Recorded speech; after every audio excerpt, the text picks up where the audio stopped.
নামাজ আমারে পড়তেই হবে।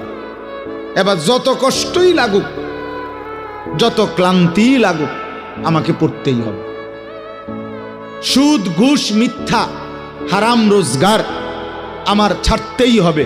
এবার আমার সামনে বাকি সবাই লক্ষ কোটি টাকার, মিলিয়ন মিলিয়ন টাকার মালিক হয়ে যাক, কিন্তু আমার যেহেতু অনুমতি নাই, আমি এটা যাওয়া যাবে না। এটাই মুসলমান, এটাই জীবন, এটাই তাকওয়া।